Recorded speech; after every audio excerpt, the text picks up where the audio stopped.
What is up, LEGO fans? Welcome back. Alex here. In this video, we're going to go over a little bit of a change I've made that I think makes a pretty good difference in the looks of the city, and that is going to be over here on the industrial side. So what we've done here is we have finally covered up those ugly 2x4s that are supporting this upper level and covered them with these gray pieces. So these are 1x2 a light bluish gray masonry bricks. And what I've done here is, let me just kind of scooch this out.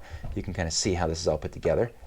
Is I just made a cover for it. So the the 2x4 is definitely still there, and this is all I've done here. So I just made sure I covered it completely so it looks like it's an actual Lego pillar, and I've put some snot elements there to kind of fill the gaps there on the edge. There didn't have 1x1 bricks, so had a lot of those snot elements, so that is what I used.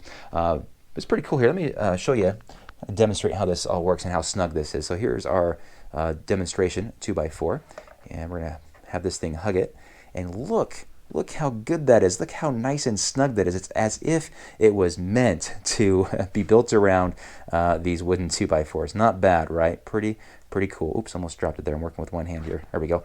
All right, pop that down. Make sure I don't step on it later. All right, let's put that here.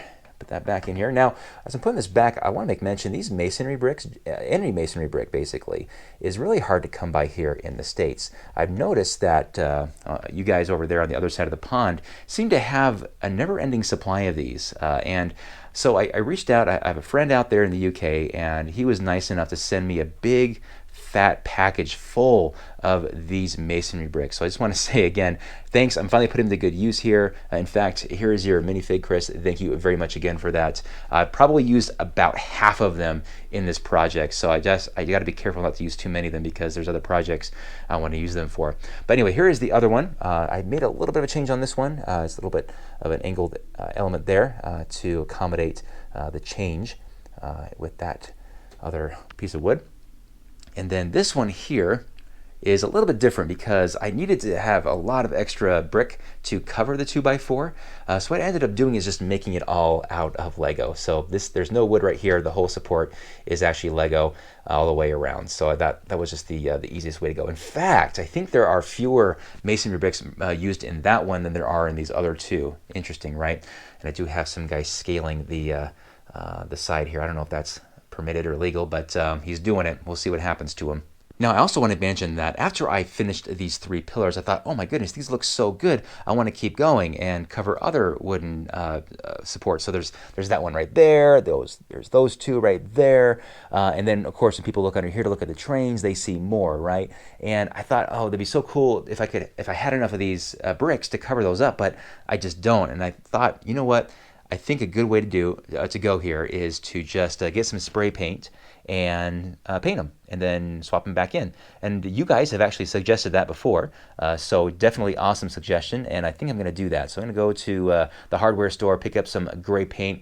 We'll get those spray painted. Anyone that kind of is near the surface that you can see easily, I think I'll pull out and paint and then put them back in there. I think that will look a lot better. Now, to this side, I kept going, and I wanted to make some sort of cool-looking tunnel or entrance to this underground area with the trains, right? So this, I try to put together a tunnel entry right here, right? And I know that looks a little funky all by itself right here, but let me get to what I'm trying to do with this thing. So, yeah, my tunnel is probably a little bit too big for the trains. I think I probably could have cut it off like right here. But like I said, I was trying to preserve as many of those masonry bricks as I could. So that's what I came up with.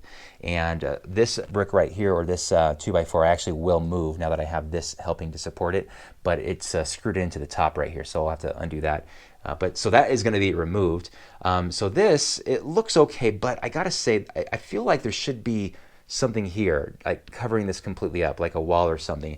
So what I've actually done is I did have, let me reach down here and grab this guy. Let me see if I can get the orientation right. I'm doing this with one hand here. There we go. Is just kind of build like a wall, and it's kind of lame just having a thin base plate like this be the wall.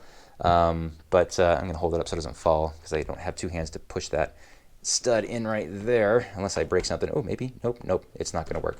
Let me just prop it up there. Sorry, guys. Anyway, imagine that it's straight, right? It would look a little bit better. I think just having this alone by itself doesn't look very good. So maybe green, maybe matching the felt above would be good. And of course, we can, doll it up a little bit with other pieces. But I'm looking for some suggestions here on what I can do with that, because I don't think leaving it alone like that looks very good. I think it definitely needs something to be added there for it to. I don't think it needs to be completely covered up, but at least partially right there by the entrance. I also want to make mention while we're looking at this area, I've changed the orientation of that police station. It's now facing forward, and there's a lot more of those large gray base plates filling this area up. We don't see as much felt underneath anymore, and that is because I got a lot of them back when I lowered this section down and no longer needed them as paneling, so that was kind of nice. But I did unfortunately have to remove this fire station right here. So it's down here. I've not given up on it. I'm trying to figure out how to get it up in this area right here. I don't like putting sets back into storage. I want to keep them out as much as possible, and I think that shows because I have sets all the way from the 80s to now all throughout my city. So, but I do have this area that has not had anything in it for a while, ever since I moved my pirate ships upstairs. So I thought about putting a castle theme down here. Since there's a lot of castle sets that are coming out recently, I thought it'd be kind of cool to give that a try. I haven't done that yet. Also over here, let me actually walk to this side, and I'll show you another project that I want to get going, and that is a racetrack. I want to actually put like a really significantly large racetrack underneath the city right here. I'm playing around with some road plates. Well, these actually are not road plates. These are they're from a company called Real FX Racing. They're not around anymore, but they made these little racetracks, and they're kind of like a thick fabric. Anyway, I've been using them to kind of map it out, and so I can put some lights up in here and then go from there. And I think this is going to be kind of a cool place to put those larger cars from Speed Champions to kind of race around down here. So not a lot of room. I bonked my head a lot, obviously, but I'm going to give it a try. So that's the update for now. Some good aesthetics, some updates and recommendations from you guys. So thank you very much for those. And of course, we'll get those other ones spray painted there as well. I think that'll add a lot to the look down there. And you know what? I'm missing the Maersk train that's not back there. It's usually the one that's furthest back. I don't see it. Did it get moved? I don't see it. The coastal cutter is back there. What in the world is that doing there? Someone's playing a joke on me here. Hold on. Let's find it. Hold on, guys. We're going to find this thing. I don't see it back there either. It's underneath. Oh, it is underneath here. Here it is. Let's actually pull it out of this tunnel. Interesting.